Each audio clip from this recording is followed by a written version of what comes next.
Кумтөр долбоор боюнча өкмөт менен Центара Голтинг компаниясынын ортосундагы жаңы түзүлгөн келишим өлкөгө эмне алып келет? Кыргызстандагы экологиялык жана инвестициялык кырдаалга тийгизген таасири кандай? Бул маселелерди саясат, экономика жана экология боюнча серепчилер талкуулашты. Тегерек столдо айтылган пикирлерге кабарчыбыз Бактыгүл Султанбек кызы күбө болуп келди. Өлкөнүн экологиясын сактоо эң маанилүү маселе. Кумтөр жабылгандан кийин анын карьер болуп калган жерин кайрадан калыбына келтирүү керек. Ага ким жоопкерчилик алат? Мындай кырдаал өлкөдө буга чейин да көп жолу көтөрүлгөн.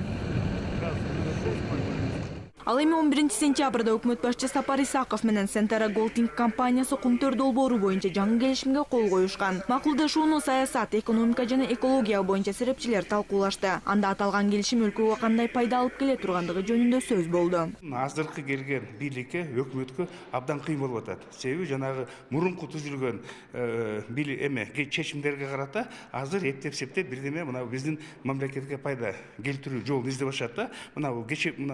Бир жума мурунку түзүлгөн келишим бул биринчи кадам да. Бул болсо жанагы экология жагына.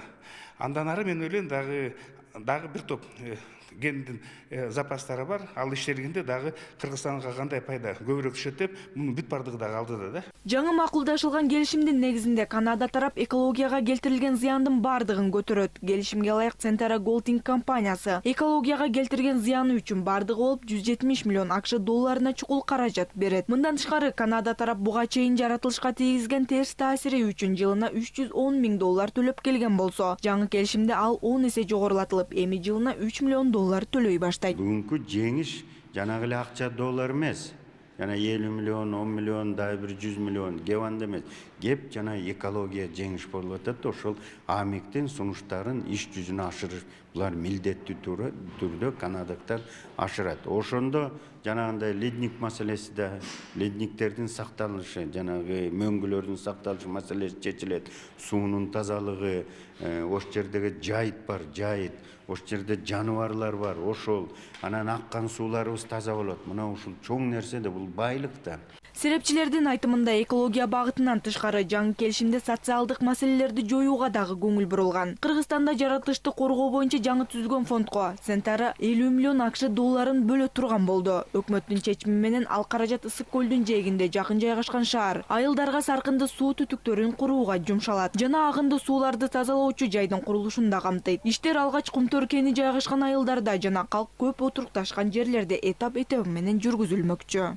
Ранее это был личный карман губернатора Исыкульской области, да, и фактически жители Исыкульской области из этих денег мало что получали, да. Ал эми Ысык көл облусуна багытталган Центаранын каражаттары жергиликтүү тургундардын социалдык турмушуна жумшалбастан губернаторлордун чөнтөгүнө түшчү. Ал эми азыр ага бөгөт коюлуп, каражат бөлүү ачык болуп, Ысык көл облусун өнүктүрүү үчүн реалдуу кадамдар ташталды.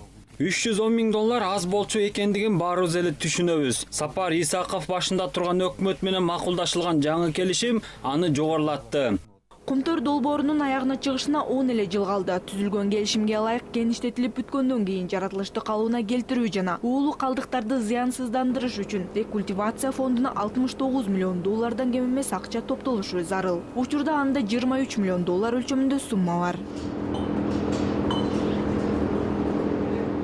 Бактыгүл Султанбек кызы, Чыңгыз Токторбек уулу, Кайнар Ормонов, ЛТР Бишкек.